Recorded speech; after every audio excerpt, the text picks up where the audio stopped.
Parênteses, já xingaram você quando a Mariane concorda?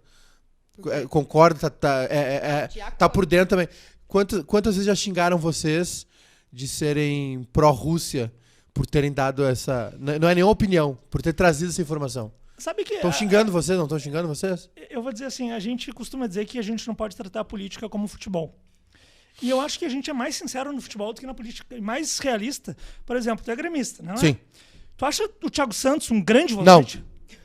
Não. Veemente? Não. É isso. Então, assim, mesmo sendo gremista, São torcendo fatos. pro Grêmio, tu consegue abstrair. Não, mas peraí, nem tudo do Grêmio é bom. Tu sabe que o Grêmio tá na segunda divisão.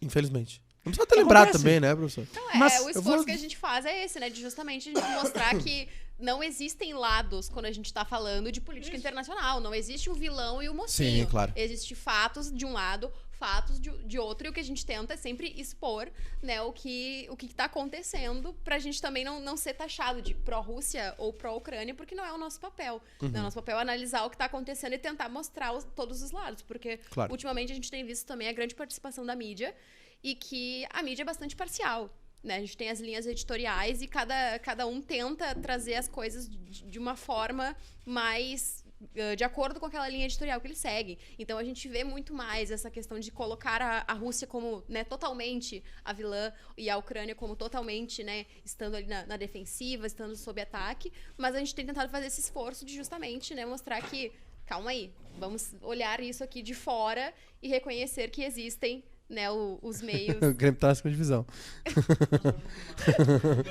Eu achei que o senhor tinha dado uma informação errada. O Grêmio tá na segunda divisão mesmo. Segue, Mas permanece. aí a gente vê como na situação, como na política é um pouco mais difícil. Parece que dizer que existem neonazistas na Ucrânia é simplesmente concordar com a narrativa do Putin. Sim. Assim como algumas pessoas acham que, por causa disso, isso implica que o Putin é o grande guerreiro antifascista do século XXI.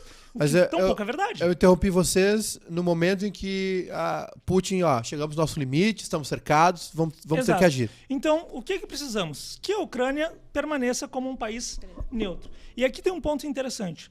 Quando se iniciou a expansão da OTAN, alguns conservadores norte-americanos alertaram que isso era um perigo.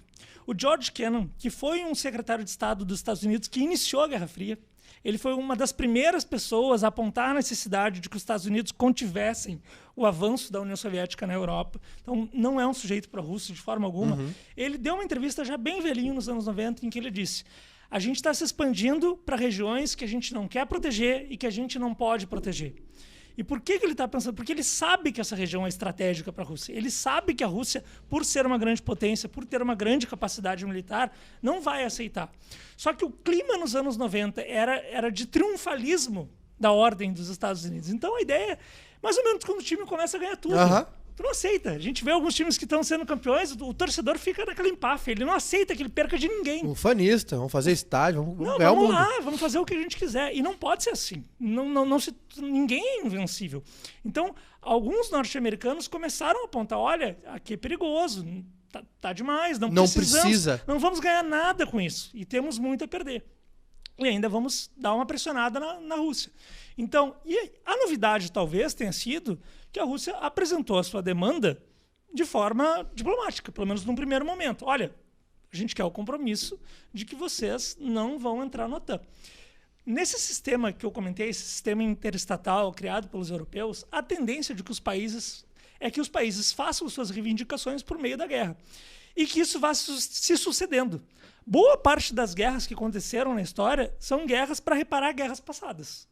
Um país... A gente viu... segunda em relação à primeira. Quando a Alemanha se tornou independente, se unificou, a Alemanha conquistou territórios na França, da Alsácia e da Lorena. A Primeira Guerra Mundial começa com o objetivo da França de recuperar essas regiões. Então, isso é muito, muito comum. A Rússia tentou colocar isso de forma diplomática. Obviamente não porque o governo Putin seja bonzinho, porque acredite na paz, porque seja contrário à guerra, mas também por um cálculo político. Ele imaginava que aquelas demandas não iam ser aceitas também, mas estava disposto a pagar para ver. Fez as demandas não foram aceitas, e aí a guerra se iniciou. E, bom, feito este longo preâmbulo, chegamos ao dia 24 de fevereiro de 2022, quando tudo começou.